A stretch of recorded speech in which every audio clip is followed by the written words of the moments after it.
tey seen chronique dama bëgg ñu waxtaanee benn mbir boo xam ne am na ci réewum Sénégal ñëpp noppi waale ko mu di lan ci 2012 2013 dafa amoon mbir boo xam ne dañ ko gisoon fii ci réewum Sénégal muy ressource naturelle bu am solo ñu koy woowee zircon. dem leen seen site internet yëpp ngeen tàppe zircon Sénégal di ngeen gis xibaar boobu ba mu génnee xeltukat yëpp ak gëstukat yëpp yu yëngatu ci mbiru zircon dañ ne ci Sénégal gis nañ fi benn mine boo xam ne day may Sénégal mu nekk ci àdduna bi yëpp ñetteelu dëkk bu am mine bu gën a rëy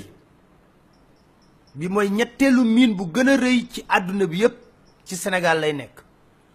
nekk ci dëkk bi nga xam ne ñu ngi koy woowee Diogo te buñ ko exploité ci àdduna bi yëpp mën nañoo wax ne 7% yi ci Sénégal lay génne moom ay société étrangère yu am doole yu duggoon ci mbir moomu amoon na ay société australienne ba tey ji ñu ngi ciy yëngu ak ay société française lu tax nag may indi wax jooju boobu ba léegi dañ ci seetlu tekkaaral nguur gi yëkkatuwul benn kàddu leeral askanu Sénégal mbiru zircon boobule lan ci koppar la jural état bu Sénégal déedéet moo ne de ñu ngi koy exploité bu baax a baax ba mu jur coow ci village yu Diogo boobule ndax dañoo nangu ay toolu jàmbur ci village boobule. fii ci Sénégal société bi ñuy woowee Tizir mi ngi yor 3e réserve mondialu zircon ci wàllu ilménite ak rutile potentiel bu mine boobu yor mi ngi toll ci 3,2 milliards de tonnes ci ñaar fukki at ak juróom maanaam buñ ko exploité bu baax dina toll ci 3,2 milliards de tonnes ci ñaar fukki at ak juróom ay xayma yu leer la pour ngeen mën a natt bu baax li nga xam ne moo di zircon day xaw a nuroog diamant minerai bu raar la cher bu ñuy wax na melaxaayu diamant mi ngi toll ci 2,4 bu zircon ñi ngi koy méngale ci 2,2 zircon boo ko amul doo mën a def nucléaire satellite doo ko mën a defar navette spatiale yi ngay dégg ni ak ay avion yooyu yëpp dañuy soxla jëfandikoo li nga xam ne moo di zircon kon ñu d'accord na am na doole lool tey jii fi may wax ak yéen ci biiri gëstu Sénégal mi ngi fournir benn unique central européen 100% lu central européen boobu tudd Tyssedal nekk sa Norvège lépp lu mu soxla Sénégal moo koy jox 100% benn central européen moom moo am mi ngi tudd Tyssedal nekk sa Norvège kookule propriétaire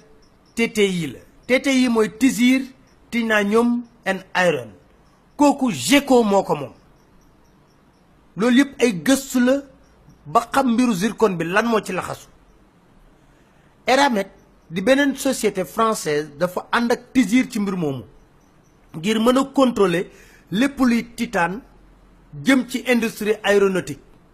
te lépp lu ñu soxla ñoom ci mbiru zircon ci biir Sénégal lañ koy tibbee yóbbu ko ci centrale boobu nga xam ne ma nga nekk ca Norvège ñu koy wooyee Tyssedal waaye li jaaxal nit ñi moo di ba tey jii dégguñu nguur gi yee ci yàbbi ci te loolu mi ngi ci suufu Sénégal ñu koy exploité demal mexe raay ba fa jóge directement ci port de Dakar la ñëw te ñoom ñoo koy contrôler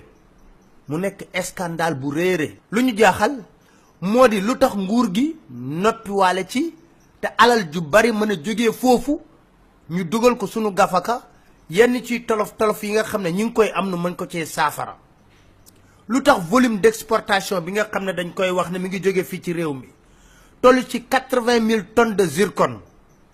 nekkul ci livre de volume d'exportation bu nguurug Sénégal di siiwal ñu ne titanium bi nga xam ne dañ ko soxla ci wàllu aéronautique toll ci 600 000 tonnes lu tax boobu ba léegi nguurug Sénégal bind ko muy alal ju bare boo xam ne mi ngi génn si zircon bi toll ci ay milliards yi milliards waaye doo dégg benn yoon nguurug Sénégal wax ko te pourtant ñu dëkk ca jogo te ñu randal leen nangu seeni tool ndax gis nañ fa ressource boobule ñu ngi nekk ci ay tolof